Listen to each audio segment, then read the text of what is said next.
In this lecture, we will discuss the coral triangle. Coral triangle is also known as the Amazon of the oceans. Coral triangle, known as the Amazon of the sea, is on the tropical waters of Indonesia, Malaysia, Papua New Guinea, the Philippines, the Solomon Island and Timor-Leste. Coral triangle, जिसको Amazon of the seas के नाम से जाना जाता है, ये Indonesia, Malaysia, Papua New Guinea, the Philippines, the Solomon Island and Timor Leste के tropical waters के ऊपर बना हुआ है। Coral triangle is the richest marine ecosystem on the earth. Coral triangle earth पर एक रिचेस्ट मैरीन इकोसिस्टम फॉर्म करता है। Coral reefs are the most ancient and dynamic ecosystems of the ocean world. Coral reefs ocean world के most ancient and dynamic ecosystems हैं। Due to the warm tropical region, corals also thrive in the Indian Ocean. These reefs provide sanctuary to a vast ocean ecosystem and also protect to the coastline from eroding. Indian ocean में भी coral thrive कर रहे हैं because Indian ocean warm है, tropical region में पड़ता है। According to the status of coral reefs of the world 2020 report, the planet lost 14% of its coral between 2009 and 2018. Status of coral reef of world 2020 के according 2009 से 2018 के between पूरे अर्थ पर about 14% तक कोरल लॉस्ट हो चुके हैं। Scientists have warned that without drastic action to keep global warming to 1.5 degrees Celsius, 70 to 90% of live coral cover would be lost by 2050.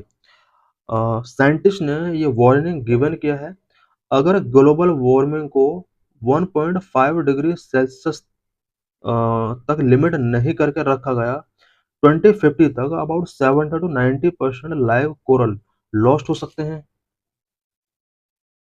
This is graphical representation of a coral triangle. हम देख सकते हैं Japan, Malaysia, Solomon Island, Fiji Island, Philippines, इन सभी countries को ये coral triangle cover करता है। About coral triangle, it is the richest marine ecosystem on the earth. Coral triangle earth पर एक रिचेस्ट मैरीन इकोसिस्टम रखता है। The triangle is home to more than 3/4 of the world's coral species. ये world में पाए जाने वाले total coral species का 3/4 मीन्स अबाउट 75% कोरल रीफ यहीं पर मिलते हैं। A third of all reef fish का अबाउट 33% यहाँ पर मिलते हैं। वास्ट मैंग्रोव फॉरेस्ट यहाँ पर मिलते हैं। 6 of 7 marine turtle species, marine turtle species total 7 है, बट 6 इस कोरल ट्रायंगल के अंदर मिल जाती हैं। It also sustain the food security and livelihoods of more than 120 million people. Coral triangle about 120 million people के लिए food security and livelihood ensure करता है। चैलेंजेस बिफोर कोरल ट्रायंगल के बिफोर क्या क्या चैलेंजेस हैं? Growing carbon emission, destructive fishing, air, water and soil pollution and the accelerating effect of climate change are all driving coral bleaching, habitat loss and species decline, placing both biodiversity and coastal communities at grave risk. ये इसके before कुछ challenges हैं। What are corals, coral reefs and coral polyps? Corals are small marine animal. Coral mainly small marine animal होते हैं। The hard type of coral grow with the help of algae which gives it color and nutrients that help it form a sturdy stony skeleton. Hard type of corals algae के help से grow करते हैं। Algae इन्हें colour and nutrients provide कराती है and ये nutrients इन corals को स्टडी स्टोनी स्केलेटन फॉर्म करने में हेल्प करते हैं। What are reefs? Reefs form although the accumulation of hard corals make a vital ecosystem supporting an estimated 25% of ocean species. Reef जो होते हैं वो हार्ड कोरल्स के एक्यूमुलेशन की वजह से फॉर्म होते हैं जो कि वाइडल इकोसिस्टम बनाते हैं। 25% ऑफ ओशन स्पीसीज के लिए ये सपोर्ट प्रोवाइड करते हैं। What are coral polyps? Coral polyps are teeny and fleshy sea anemones that live in tropical and subtropical oceans and sea. Coral polyps teeny and fleshy sea anemones होते हैं जो कि tropical and सब tropical oceans and सी के अंदर living करते हैं। It means हम यहाँ पर देख सकते हैं कि कोरल्स स्मॉल मैरीन एनिमल होते हैं। रीफ जो होते हैं वो इसका एक्यूमुलेशन होता है। कोरल पॉलिप जो होते हैं वो tiny and flashy sea anemones होते हैं। Word zooxanthellae, coral polyps live in shallow waters along with microscopic algae called zooxanthellae with which they share a symbiotic relationship. Coral polyp जो होते हैं वो जूक्सनथिलाई जो कि माइक्रोस्कोपिक एल्गी होते हैं शैलो वाटर्स के अंदर, इनके साथ ये सिम्बायोटिक रिलेशनशिप स्टेब्लिश करते हैं। Zooxanthellae algae has photosynthesis abilities that feed the coral polyps with carbon compounds which give them energy. In return, the polyps provide protection to zooxanthellae. जुक्सान्थिलाइज जो होते हैं ये फोटोसिंथेसिस एबिलिटी रखते हैं और कोरल पोलिप्स को ये फीडिंग कराते हैं कार्बन कंपाउंड्स के साथ एंड इन्हें एनर्जी प्रोवाइड करते हैं। इन रिटर्न पोलिप जो होते हैं ये जुक्सान्थिलाई को प्रोटेक्शन प्रोवाइड करते हैं। How coral reefs formed, coral reefs किस तरह से फॉर्म्ड होते हैं? Coral reefs are formed when the freely moving larva of corals attach themselves to sedimentary rock और hard surface near the coastline. Coral reefs तब form होते हैं जब freely moving larva of corals अपने आप को सेडिमेंट्री रॉक और hard surface के साथ अटैच कर लेते हैं near the coastline. Coral reefs formation process है undertaken with the help of several other process like sedimentation, compaction, cementation, and solidification of the skeleton of coral polyps. Types of coral reefs in India, India में coral reefs के कौन कौन से type होते हैं? India has three major types of coral reefs. Number one, fringing reef, evolve and develop near the continent and remain close to the coastline. Fringing reef जो होते हैं ये near the coastline develop होते हैं and coastline के near ही continue बने रहते हैं। Separated from the coastline by small shallow lagoons, most commonly found reefs in world. Fringing reef most commonly found reefs होते हैं पूरे वर्ल्ड में।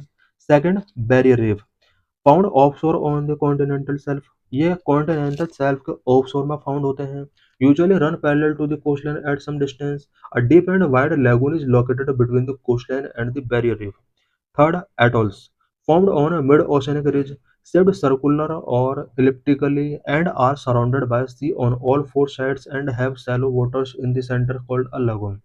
एटॉल्स जो होते हैं ये मिड ओशनिक रिज में फॉर्म्ड होते हैं, ये सर्कुलर होते हैं एंड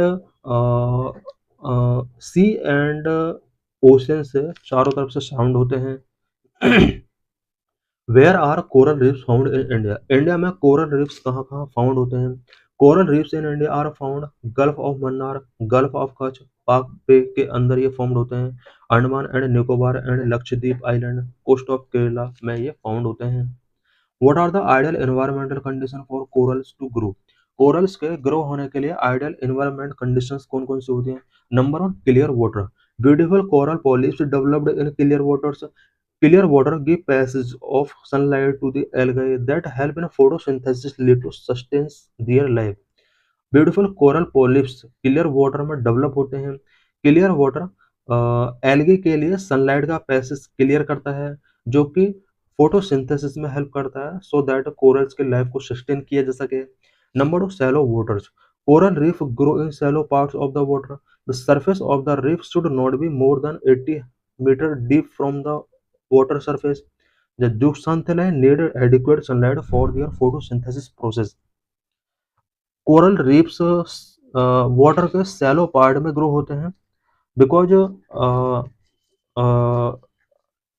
ओशन एंड सीज के अंदर जूक्सेंथिलाई एल्गी होता है और इसको फोटोसिंथेसिस प्रोसेस को परफॉर्म करने के लिए एडिक्वेट सनलाइट चाहिए। यही वजह है कि कोरल्स मोर देन 80 मीटर्स के अंडर सरवाइव नहीं कर सकते। कोरल वहीं पर सरवाइव कर सकते हैं जहां पर water surface only 80 metre deep है। Number three, warm water, coral reefs are directly connected with the warm oceanic waters with average temperature 20 degree Celsius. Coral reefs 20 degree Celsius oceanic water में ही survive कर सकते हैं। Hence, coral reefs generally prevail on the eastern coast of continent. But in the case of India, this is not true as the eastern water are filled with high amounts of sediment matter.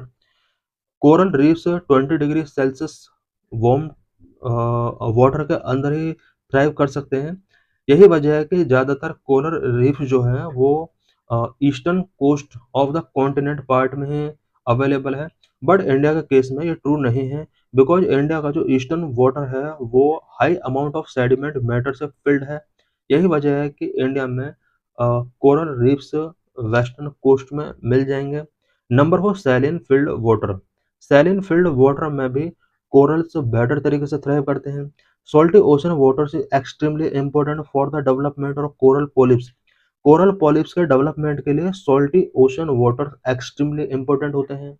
The polyps extract calcium from the waters to protect their skeleton, so mild salinity is a necessity for coral reefs to flourish. Polyps जो होते हैं वो अपने skeleton को protect करने के लिए waters है कुछ कैल्शियम एक्सट्रैक्ट करते हैं। यही वजह है कि मिल्ड सैलिनिटी कोरल रीफ्स के फ्लोरिश के लिए बहुत ही नेसेसरी है। नंबर 5, सेमी हार्ड और hard surface. The semi hard और hard surface is a precondition for sedimentation, compaction, cementation and solidification of the coral polyps skeleton. Coral polyp skeleton के sedimentation के लिए, कॉम्पैक्शन के लिए, सीमेंटेशन के लिए एंड सॉलिडिफिकेशन के लिए सेमी हार्ड और हार्ड सरफेस प्री कंडीशनल है। Number 6, rich supply of nutrients. Coral reefs flourish in ocean waters because ocean waves support the constant supply of rich nutrients. Coral polyps multiply faster when supplied with nutrients. Coral riffs ocean water में better तरीके से flourish होते हैं because ocean waves rich nutrients के constant supply को ensure करती हैं। Coral polyps nutrients की सप्लाई वाले रीजन में मल्टीप्लाई तरीके से फास्टर तरीके से यहाँ पर ये इंक्रीज होते हैं। Why is the survival of coral and coral reefs important to marine life. Coral reefs का सर्वाइवल मैरिन लाइफ के लिए क्यों इम्पोर्टेंट है? Corals are important to marine life because of the following reasons. Number 1, overall health of the marine ecosystem is dependent on corals. Corals support a wide range of ecosystems, so they are called rainforest of the ocean. Corals provide a place to live for a huge variety of fish. These are a primary source of food in the marine ecosystem. Why is the survival of coral and coral reefs important to human? Coral and coral reef का survival human के लिए क्यों important है? Number 1, food source.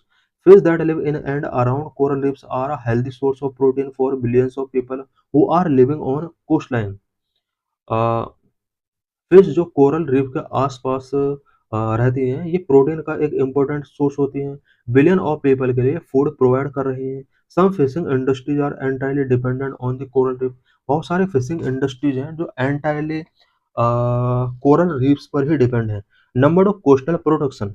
Coastal coral reef act as a barrier and protect the coastal areas from strong ocean waves and currents, ocean storms and cyclone. Coral reefs एक barrier के तौर पर work करते हैं जो कि ocean wave, currents, ocean storm and cyclone से people को प्रोटेक्ट करते हैं। As increasing amount of cyclone in India due to climate change, these natural barriers have become excessively important. India में जिस तरह से साइक्लोन इंक्रीज हो रहे हैं क्लाइमेट चेंज की वजह से, कोरल रीफ एक इम्पोर्टेंट रोल प्ले कर सकते हैं। Number 3, tourism. Most of the GDP of countries with coral reefs industry comes from the tourism sector due to this beautiful coral. इन ब्यूटीफुल कोरल की वजह से ज़्यादातर कंट्रीज की जीडीपी रीफ इंडस्ट्रीज पर ही डिपेंड है और बिकॉज वहाँ पर टूरिज्म सेक्टर बहुत ही बेटर तरीके से ग्रो कर रहा है और जीडीपी में अपना एक इम्पोर्टेंट रोल प्ले कर रहा है। According to a study which estimated that the value of coral reefs was $10 billion and the direct economic benefit were approximately $360 million per year. एक स्टडी के अकॉर्डिंग वर्ल्ड में available coral reef का जो value है वो $10 billion है and direct economic benefit per year जो मिल रहे हैं वो $360 मिलियन तक प्रॉफिट मिल रहा है। Number 4, medicinal properties. Coral reefs are also known as the medicine chest of the sea. Coral reefs को medicine chest of the sea के नाम से भी जाना जाता है। Some fish that corals attract leave behind some chemical compound that are used in human hospitals। कुछ fish जो कि कोरल्स अट्रैक्ट करते हैं जिन फिश को, ये कुछ केमिकल कंपाउंड रिलीज करते हैं जिन्हें ह्यूमन हॉस्पिटल में यूज किया जाता है। Number 5, provide insight for meteorology. Meteorology से रिलेटेड इंसाइट भी कोरल रीफ्स प्रोवाइड करते हैं। A new study by the Indian institute of metrology has stated that coral along the north western coast provide insight on the pattern of the onset and withdrawal of the Indian ocean. Indian institute of metrology की एक study के according north western coast पर जो corals हैं, ये monsoon के onset and withdrawal से related pattern को पैटर्न से रिलेटेड इंसाइट्स हमें गिवन करते हैं। Various threat that push corals to the extent. Corals के बिफोर वेरियस थ्रेड क्या क्या है? All coral reefs are facing a large number of threat directly और indirectly by human actions. 75% of them facing high risk threat. Some of these threats are number one, global warming. Due to global warming, ocean waters are becoming more acidic and posing threat to the coral ecosystem. Global warming की वजह से ocean waters more acidic हो रहे हैं and coral ecosystem के लिए एक threat pose कर रहे हैं। Glaciers across the world are melting due to which sea levels are rising, which lead to the coral reefs drowning and not getting enough sunlight, which leads to their slow growth। Glacier पूरे world के अंदर melting हो रहे हैं जिससे सी and ocean level rise हो रहा है। सी एंड ओशन लेवल राइज होने की वजह से कोरल रीफ्स ड्रोनिंग हो रहे हैं। ड्रोनिंग होने की वजह से उन्हें गेटिंग एनफ सनलाइट गेट नहीं हो पा रही है, जिसकी वजह से कोरल्स का ग्रोथ स्लो हो गया है। Number 2, rising marine pollution. Coral reefs need air and space to breathe. Due to marine pollution coral being suffocated and might lose them sooner than we thought। Coral reefs को breathe करने के लिए air चाहिए, space चाहिए, but marine pollution की वजह से coral suffocation feel कर रहे हैं एंड नेक्स्ट कुछ ईयर में ये लॉस्ट हो सकते हैं। Number 4, ozone depletion. Due to ozone depletion radiation is increasing. The corals in shallow waters can get damaged and destroyed. Ozone depletion की वजह से रेडिएशन इंक्रीज हो रहे हैं। शैलो वाटर्स में जो कोरल्स हैं वो डैमेज हो रहे हैं, डिस्ट्रॉय हो रहे हैं। Number 5, oceans stronger storm and high pH level. Ocean में आने वाले stronger storm and high pH level भी कोरल्स के लिए सूटेबल नहीं होते। Rise of stronger storm has lead to oceanic waves that damage and break the coral reef. They might even break colonies and make them unsafe for living. Stronger storm जो होते हैं ये oceanic wave को lead करते हैं जिससे coral reef damage होते हैं, ब्रेक होते हैं। इवन इनकी जो कॉलोनीज होती हैं वो ब्रेक हो जाती हैं और इनके लिए जो कंडीशंस हैं सूटेबल नहीं है। As the sea absorb more and more CO2 the pH level increase which lead to weaker coral skeleton their vulnerability to disease and destruction by storm. जैसे जैसे CO2 एब्जॉर्ब ज़्यादा करते हैं, इससे पीएच लेवल इंक्रीज होता है और pH level increase होने से कोरल स्केलेटन वीकर होते हैं। इनकी जो वल्नरेबिलिटी है डिसीज से रिलेटेड एंड डिस्ट्रक्शन से रिलेटेड वो बहुत ज़्यादा बढ़ जाती है। Number 6, coral bleaching. Coral bleaching occurs when the oceans get warmer. Coral bleaching तब होता है जब ओशन वार्म हो जाते हैं। Because coral have a limited temperature tolerance they get stressed and release a symbiotic algae in response. Coral reef जो होते हैं ये लिमिटेड टेम्परेचर टॉलरेंस रखते हैं। ओवर वार्मिंग की वजह से ये एक सिम्बायोटिक एल्गी रिलीज करते हैं। When they run out of the algae they run out of their life source and hence coast cease to exist। कुछ टाइम के बाद ये इनका एग्जिस्टेंस खत्म हो सकता है अगर इसी तरह से ग्लोबल वार्मिंग इंक्रीज होता रहा। Laws protecting the coral reef of India. India के कोरल रीफ को प्रोटेक्ट करने के लिए क्या क्या लॉ है? Ministry of environment forest and climate change make guidelines and laws protecting coral reef and ensure to follow properly. Ministry of environment and forest and climate change ने coral reef के protection के लिए कुछ guidelines release किए हैं। State wild life department take care of corals in the coral reef region comes under a protected area. State wild life department भी coral reef के protection के लिए इनिशिएटिव टेकिंग करते हैं। अगर कोरल रीफ प्रोटेक्टेड एरिया के अंदर आता है। Coastal regulation zone of 1991, all marine resource are protected under the coastal regulation zone of 1991 which provides protection to all coral reef। India में 1991 में कोस्टल रेगुलेशन जोन डिक्लेयर किया गया। इसके अंदर ऑल मैरीन रिसोर्स को प्रोटेक्ट किया जाता है including coral reef. Specific section 7(2) of CRZ state that no resorts or hotels are to be made on coral reef। CRZ के सेक्शन 77 के अंदर ये स्टेट किया गया है कि कोरल रीफ्स के आसपास कोई भी रिजॉर्ट्स या कोई भी होटल एस्टेब्लिश नहीं किया जाएगा। The mining and quarrying of coral reefs are also banned in some states except for scientific purpose. Coral reef का माइनिंग एंड क्वेरिंग कुछ स्टेट में बैन किया गया बट साइंटिफिक पर्पज के लिए माइनिंग एंड क्वेरिंग किया जा सकता है। Conclusion, conservation method should be taken to protect these beautiful polyps. Beautiful coral polyps को प्रोटेक्ट करने के लिए कंजर्वेशन मेथड्स टेकन करने होंगे। Law should be strictly enforced and if not followed penalty should be imposed. Coral polyps को coral reef को protect करने के लिए लॉ को स्ट्रिक्टली तरीके से इन्फोर्स करना होगा। अगर पीपल लॉ को फॉलो नहीं करते हैं तो स्ट्रिक्ट पेनल्टी इम्पोज करनी होंगी। Coral reefs diverse ecosystem keep marine life in running. Coral reef का जो डाइवर्स इकोसिस्टम है ये मैरीन लाइफ को रनिंग में कंटिन्यू रखता है।